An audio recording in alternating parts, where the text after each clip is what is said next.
Video like जरूर कर लीजिए और ऐसे वीडियो लगातार फ्री में पाने के लिए चैनल को तुरंत सब्सक्राइब कर लीजिए और बेल आइकन को जरूर टैप कर लीजिए ताकि आगे भी सारे वीडियो आपको मिलते रहे। यूट्यूब में फॉलो करते हैं तो प्लीज ये वाला फ्री टेलीग्राम चैनल जरूर ज्वाइन कर लीजिएगा। सारे नोटिफिकेशन सारे अपडेट यहीं पे आते हैं, ध्यान रखिएगा। नमस्कार दोस्तों, स्वागत है आपका स्टडी फॉर सिविल सर्विसेज में। SCS डेली क्विज में हम लगातार वीडियो सीरीज भी देख रहे हैं, तो उसी क्रम में आज हम 7 अप्रैल के क्वेश्चंस को सॉल्व करेंगे। ठीक है, तो बिना किसी देरी के शुरू करते हैं।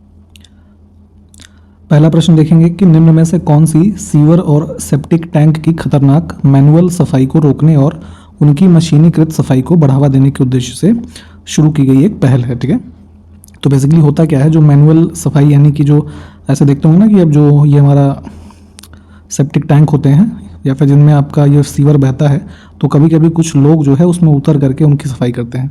तो होता क्या है कि ऐसे जो हमारे सीवर होते हैं इसमें मीथेन का उत्सर्जन बहुत ज़्यादा मात्रा में होता है, जो कि कभी कभी उसमें लोगों की मृत्यु हो जाती है। तो इन सब को रोकने और इनका जो है मशीन वगैरह से सफाई करने के क्रम में एक सफाई मित्र सुरक्षा चैलेंज शुरू किया गया था, है ना, मिनिस्ट्री ऑफ जो हाउसिंग एंड अर्बन अफेयर्स है भारत सरकार, उसके द्वारा। ठीक,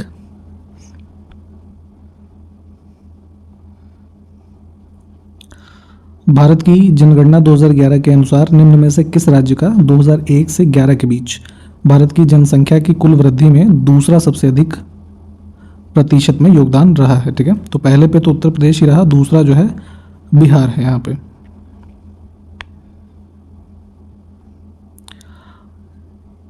6 वर्ष की आयु पूरी करने तक सभी बच्चों की प्रारंभिक बाल्यावस्था देखभाल और शिक्षा प्रदान करने का प्रावधान किस अनुच्छेद में किया गया है। ठीक है, तो यहाँ पे जो 0 से 6 ईयर्स के बच्चे हैं उनमें जो अर्ली चाइल्डहुड केयर और उनके एजुकेशन का प्रावधान है, ये हमारा DPSP का एक आर्टिकल है 45। ठीक है, यहाँ पे मिलेगा आपको।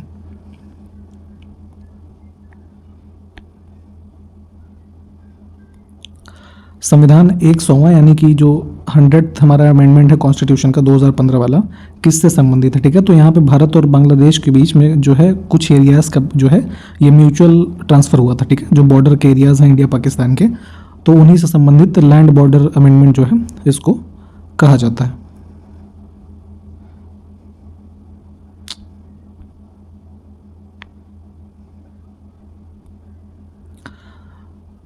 जनवरी 2022 में भारतीय राजनेता गुलाम नबी आज़ाद को निम्न में से कौन सा पुरस्कार मिला है। ठीक है, तो यहाँ पे टिक हो गया पहले से, इनको पद्म भूषण मिला है। ठीक है, जैसे हमने पहले बताया था आपको कि जो है 4 लोगों को पद्म विभूषण मिला था। ठीक है, पद्म भूषण जो है 17 लोगों को मिला था। पद्मश्री जो है टोटल, इनकी संख्या आप कॉमेंट करके बताइए। निम्न में से किस विद्वान ने पतंजलि के द्वारा लिखे गए जो ग्रामर था, है ना, उसका अरबी में अनुवाद किया था। ठीक है, तो यहाँ पे जो मुगल डायनेस्टी थी उस टाइम पीरियड पे अल बरूनी जो है इसने जो व्याकरण है इसका ट्रांसलेशन अरबिक में किया था। अगला है पलार नदी बेसिन निम्न में से किस प्रमुख नदी घाटियों में से एक है। ठीक है, तो ये है हमारा तमिलनाडु की जो है एक रिवर बेसिन है।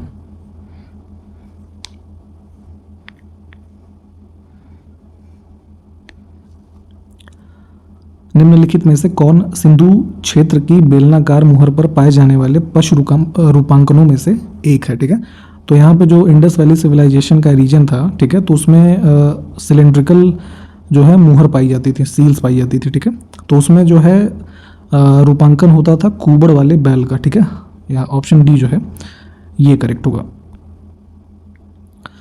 अगला है कि इनमें से क्या है जो अरण्य भूमि की देखभाल और कृषिकरण होता है। ठीक है, care and cultivation of wilderness, जो हमारे वाइल्ड एरियाज़ होते हैं जो लैंड के, जो मतलब बहुत ज़्यादा उपजाऊ नहीं है, तो ऐसे एरियाज़ के जो संवर्धन से संबंधित है उसको बोला जाता है वन संवर्धन, है ना, सिल्वीकल्चर।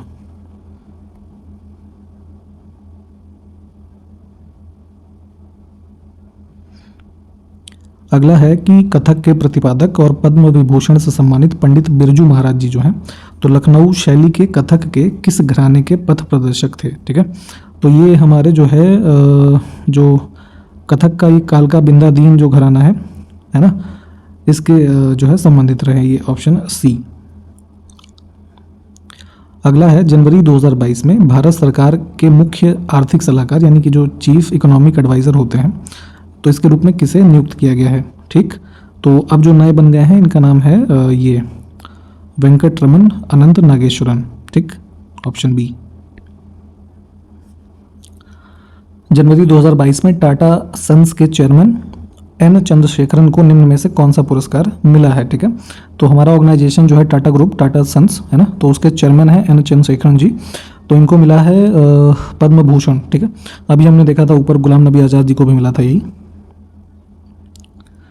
अगला देखिए, मलेरिया रोग जो है निम्न में से किस प्रोटोजोआ के कारण होता है, ठीक है। तो पहले भी आपको कई बार तो बताया जा चुका है, प्रोटोजोआ से होता है मलेरिया, है ना, बैक्टीरिया वायरस से नहीं होता। और ये हमारा होता है प्लाज्मोडियम, ठीक है, ऑप्शन सी।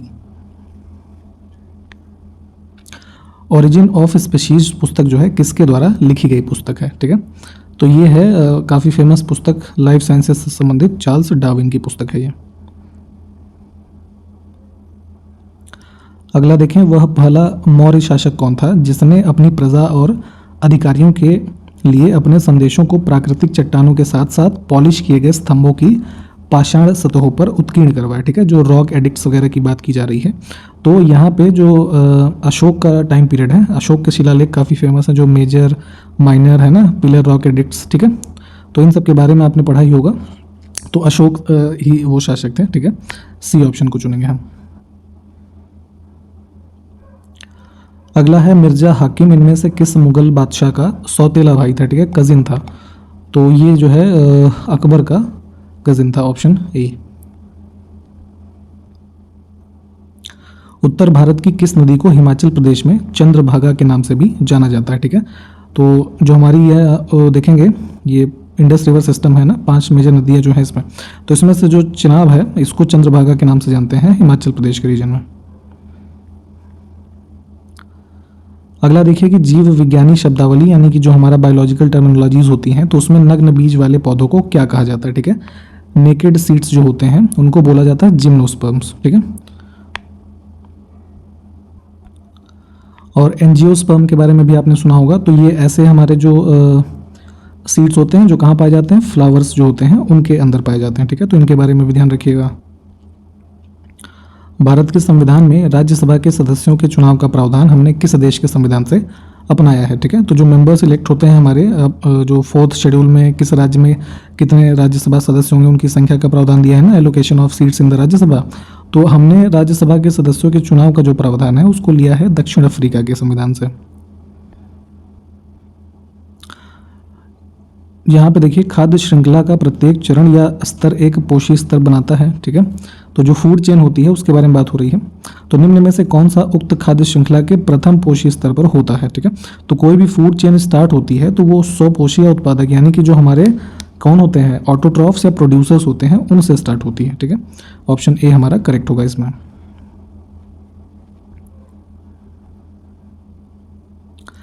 गौतम बुद्ध की माता का नाम क्या था, हमें ये बताना है, ठीक है। तो उनकी माता का नाम था माया, ठीक। और जो इनके पिता थे गौतम बुद्ध जी के, तो ये थे किंग शुद्धोधन, ठीक है, जो शाक्य क्लैन था, तो उसके जो है लीडर थे। और हमारा जो स्टेट ऑफ कोसल था, है ना, वहाँ के राजा थे। तो ये सब फैक्ट्स जो है ध्यान दीजिएगा, ऑप्शन ए करेक्ट है।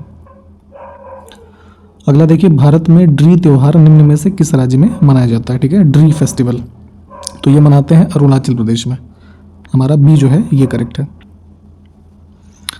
अगला है कि निम्न में से किसे टीपू सुल्तान का ग्रीष्मकालीन महल कहा जाता था, ठीक है। तो बेसिकली महल ग्रीष्मकालीन इसलिए कहा जाता था कि ये जो महल है मोस्टली ये जो टीक वुड होता है ना, उन सबको यूज़ करके बनाया गया था। और ये है हमारा दरिया दौलत बाग, इसको कहा जाता है। ये कहाँ स्थित है, तो मैसूर जो है उसके निकट है ये। इसको कंस्ट्रक्शन शुरू करवाया था जो टीपू सुल्तान का पिता था, हैदर अली, है ना, इसके द्वारा किया गया था। और कंप्लीट करवाया था टीपू सुल्तान ने, ठीक। तो ऑप्शन ए जो है ये करेक्ट होगा। एक बार थोड़ा सर्च करके इसको देख लीजिएगा। भारत के संविधान के निम्न में से कौन सा अनुच्छेद ग्राम पंचायतों के संगठन से संबंधित है, ठीक है। तो जो हमारे गांधीयन प्रिंसिपल्स हैं डीपीएसपी में, है ना, तो उसमें देखेंगे तो अनुच्छेद 40 में ग्राम पंचायतों के गठन की बात की गई है पूरे भारतवर्ष के लिए। तो डी ऑप्शन जो है ये करेक्ट है। निम्न में से किस राज्य में मामल्लापुरम नृत्य महोत्सव का आयोजन किया जाता है, ठीक है। तो ये आयोजित होता है हमारा तमिलनाडु में, ऑप्शन ए। अब देखिए, इनमें से कौन सा टर्म है जिसका उपयोग इमारतों और निर्माण प्रक्रियाओं में गर्मी के ह्रास या गर्मी के प्राप्ति को रोकने के लिए किया जाता है, ठीक है। तो ये होता है हमारा इंसुलेशन, ठीक है। इंसुलेशन का तात्पर्य ये है कि जैसे कहते हैं ना कि ये इंसुलेटेड है कोई भी वस्तु, ये जो कंस्ट्रक्शन कर रहे हैं अगर हम मान लीजिए किसी इमारत का, तो इंसुलेशन का बेसिक कॉन्सेप्ट ये होता है कि ये किसी ऐसी चीज़ को डिस्क्राइब करता है जिसमें कि आपका हीट है ना, जैसे यहाँ आप गर्मी और ये हम बात कर रहे हैं हीट की लॉस की है ना, या हीट गेन की, तो टेम्परेचर को बैलेंस करके रखता है ये हीट, मॉइस्चर है ना, इलेक्ट्रिसिटी, शॉक या इस तरह की जो चीज़ें होती हैं, तो इनसे इनका ह्रास भी ना हो और इनकी प्राप्ति ना हो, है ना, तो बैलेंस में हमारी रहे, ताकि वो जो है एक उसका अनुभव जो हो अनुकूल हो, ठीक है। तो इन सब चीज़ को दर्शाता है इंसुलेशन, है ना। डिटेल में इसको थोड़ा आप पढ़ सकते हैं। तो जो हमारी बिल्डिंग्स ऐसी कंस्ट्रक्ट की जाती हैं कि ज़्यादा उसमें हीट लॉस भी ना हो ठंडियों के मौसम में, और गर्मियों में ज़्यादा हीट गेन ना हो, ठीक है। तो ऐसे बैलेंस्ड वे में इसको कंस्ट्रक्ट किया जाता है। निम्नलिखित में से कौन सा भूटान का सबसे ऊंचा पर्वत है, ठीक है। तो ये जैसे आप देखते हैं ना इधर का पार्ट, तो नेपाल है, सिक्किम है, फिर भूटान है, तो ये हिमालयन रेंजेस है हमारी। तो भूटान का जो सबसे ऊंचा पर्वत है इसका नाम है हमारा गंगखर पुनसुम, ठीक है, ऑप्शन ए। इनमें से किसी झील के पानी के पोषक तत्व संवर्धन द्वारा उसकी प्राकृतिक उम्र बढ़ाने की घटना को क्या कहा जाता है, ठीक है। तो क्या है, इंग्लिश में देख लीजिए, natural ageing of a lake bye nutrient enrichment of its water, ठीक है। तो ये होता है हमारा यूट्रोफिकेशन, यानी कि सुपोषण की घटना। निम्नलिखित में से कौन सा शब्द जिसे अति संवेदनशीलता के रूप में भी जाना जाता है, इसका उपयोग उस स्थिति का वर्णन करने के लिए किया जाता है जिसमें मानव शरीर में किसी पदार्थ जैसे कि भोजन या दवा इसके लिए अतिरंजित प्रतिक्रिया होती है, ठीक है। तो हाइपर सेंसिटिविटी होती है हमारी किसी चीज़, जैसे कि कोई फूड है, कोई ड्रग है, दवा है ना। तो ऐसी कंडीशन क्या होती है, इसको हमने पहले भी आपको बताया है, ये हमारा उस चीज़ के प्रति एलर्जी होती है, ठीक है। उसी की परिभाषा यहाँ पे जो है लिखी हुई है। अगला है एलिफेंटियासिस, जिसे लसीका फाइलेरिया भी कहा जाता है, ठीक है। लिम्फेटिक फाइलियारिसिस इसको कहते हैं, ठीक है। तो ये किसके कारण होता है, ठीक। तो ये बेसिकली होता है हमारा परजीवी की कीड़े, यानी कि पैरासाइटिक वॉर्म्स जो हैं इनकी वजह से, ठीक है। इनसे क्या प्रभावित होता है जरा ये बताएंगे क्या आप। इनमें से 1967 में अशोक चक्र वर्ग 2 है ना, इसका नाम बदलकर क्या कर दिया गया है, तो ईयर ध्यान से देख लीजिए, 1967 में किया गया है। कीर्ति चक्र जो वर्तमान में दिया जाता है, जो हमारे आर्म फोर्सेज में काफ़ी शौर्य का प्रदर्शन करते हैं लोग, तो पहले इस अवार्ड को अशोक चक्र वर्ग 2 के नाम से जानते थे, अब इसको कीर्ति चक्र कहा जाता है। निम्नलिखित में से किस नोबेल पुरस्कार विजेता ने cooking to save your life, जो कि कुकिंग यानी खाना बनाने पर एक पुस्तक है, इसको लिखा है। तो 2019 में नोबेल मिला था इनको इकोनॉमिक्स का, अभिजीत बनर्जी, है ना, इंडियन अमेरिकन है ये, ऑप्शन सी जो है ये करेक्ट होगा। इनमें से अहोम राजा का महल जो है वो कहाँ पर स्थित है, ठीक है। तो जो अहोम किंगडम से संबंधित किंग थे, तो उनका ये पैलेस है असम में, ऑप्शन डी।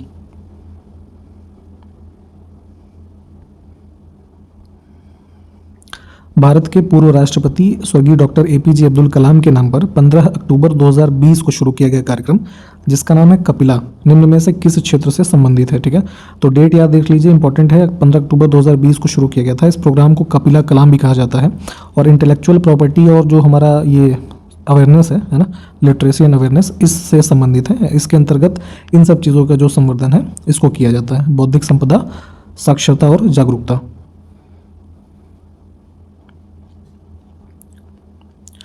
अगला देखिए, संथाल विद्रोह जो 1855-56 के दौरान हुआ, तो उसके बाद निम्न में से किस जिले से 5500 वर्ग मील की दूरी पर संथाल परगना जो है उसको बनाया गया, ठीक है। तो यहाँ पे जो भागलपुर और बीरभूम के जो डिस्ट्रिक्ट्स हैं, तो इनसे लगभग जो है ये हमारा जो डिस्टेंस यहाँ दिया है, यहाँ पर संथाल परगना जो है इसको बनाया गया था। जनवरी 2022 में किस राज्य सरकार ने राज्य भर के स्कूलों में सर्वांगीण विकास और प्रभावी बुनियादी ढांचे के निर्माण के उद्देश्य से, अब इसका देखिए कार्यक्रम का नाम इंपॉर्टेंट है, माना उरू माना बाड़ी, इस कार्यक्रम को मंजूरी दी है, ठीक है। तो एम क्या है इसका, जो है हमारा इंफ्रास्ट्रक्चर डेवलपमेंट करना है स्कूल्स का क्रॉस द स्टेट, है ना, और ऑल राउंड डेवलपमेंट प्रोग्राम है ना, वहाँ के बच्चों से संबंधित। तो ये शुरू किया गया है स्टेट ऑफ तेलंगाना में, माना उरू माना बाड़ी, नाम इंपॉर्टेंट है, इसको अलग अलग रूपों में प्रस्तुत करके उसको एग्जाम में पूछा जा सकता है।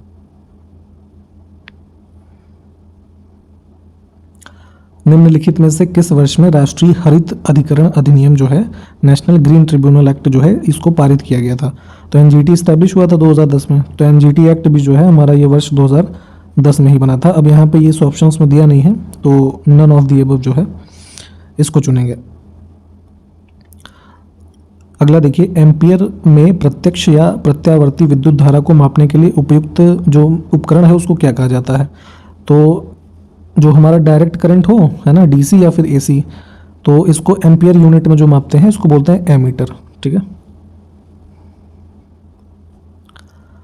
अगला देखें कि मृदा स्वास्थ्य में सुधार करने के लिए एक ही भूखंड पर क्रमिक रूप से विभिन्न फसलें उगाने की प्रक्रिया को क्या कहलाता, मतलब क्या कहा जाता है? ठीक है, तो ये प्रक्रिया होती है हमारी शस्यावर्तन यानी कि क्रॉप रोटेशन। इसमें क्या होता है कि डिफरेंट प्लांट्स जो है वो हम सक्सेसिवली, जैसे एक हुई तो उसके बाद दूसरी लगाएंगे, फिर तीसरी लगाएंगे, है ना, सेम प्लॉट जो है उस पर, तो उससे क्या होता है कि सॉइल की जो हेल्थ है वो इंप्रूव होती है। एक ही तरह की जो फसल बोते रहेंगे तो सॉइल की जो प्रोडक्टिविटी या फिर जो प्रोडक्ट ये हमारा न्यूट्रिएंट्स साइकिल है वो कमज़ोर होती है।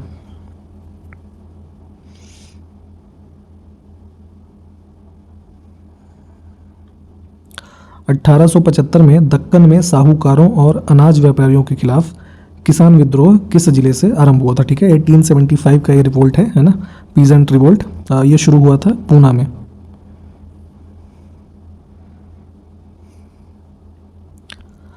अगला है, यूनेस्को के विश्व धरोहर स्थलों में शामिल एलोरा की जो गुफाएं हैं निम्न में से किन पहाड़ियों में स्थित है? ठीक है, तो अगर हम देखें, बात करें एलोरा केव्स की, तो ये हमारा जो है चढ़राद्री पहाड़ियाँ जो हैं इनका हिस्सा है। ठीक है, मेनली जैसे आप इसमें सह्याद्री हिल्स के बारे में देखते होंगे तो उन्हीं के जो पार्ट्स के रूप में है चंद्रधारी हिल, है ना, चढ़राद्री पहाड़ियाँ जो है इसमें स्थित है, जो कि हमारा ये महाराष्ट्र का स्टेट ऑफ औरंगाबाद है, यहाँ पे स्थित है। और इनके बारे में आप जानते होंगे कि जो हमारे ये बुद्धिस्ट है ना, जैन और हिंदू जो ये टेम्पल्स वगैरह से संबंधित जो आर्किटेक्चर है इसमें मिलता है।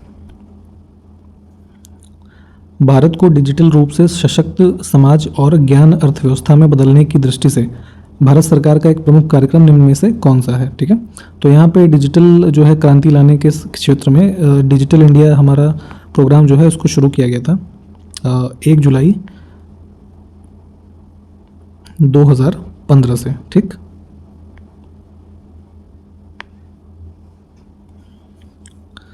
भारत के संविधान का जो 19वां भाग है वो किससे संबंधित है इन विषयों में से? ठीक है, तो हमारा मिसलेनियस यानी कि विविध का एक भाग है जिसमें अनुच्छेद 361 से 367 तक जो है ये प्रावधान हमारे दिए हुए हैं। ठीक है, जो कुछ मिसलेनियस हमारे प्रावधान है संविधान में एडमिनिस्ट्रेशन से संबंधित ये दिए हुए हैं। ठीक है,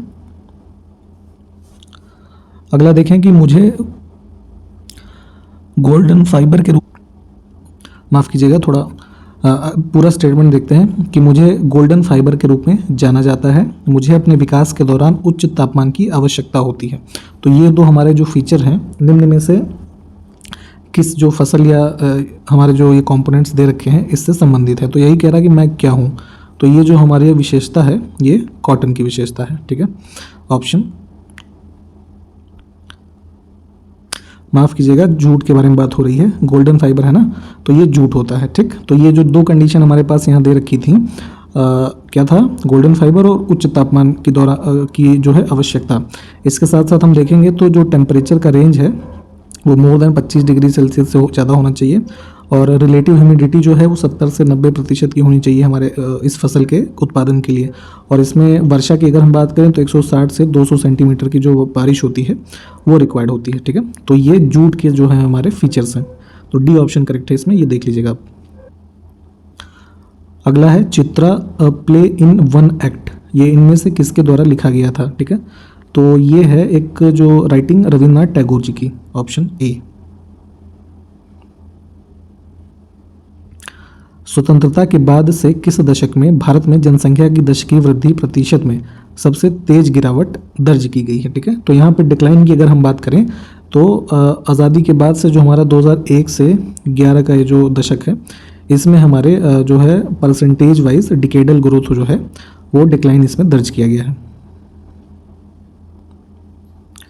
अगला देखिए कि 5 जीव वर्गीकरण या जगत वर्गीकरण में बैक्टीरिया किस जगत में शामिल है? ठीक है, तो जब हम ये क्लासिफिकेशन पढ़ते हैं ऑर्गेनिज्म की, तो उनको 5 डिफरेंट जो है हमारे किंगडम्स में यहाँ पे बायोलॉजी के अंदर बांटा गया है, ठीक है, जिसमें क्या क्या होता है, प्रोटिस्टा, फंगाई, फिर प्लांटे, फिर मोनेरा और एक एनिमेलिया, ठीक है। तो अब इसमें बात किया जा रहा है कि बैक्टीरिया यानी कि जो जीवाणु होता है उसको हम किस में रखते हैं, तो जीवाणु होता है मोनेरा में, ऑप्शन डी।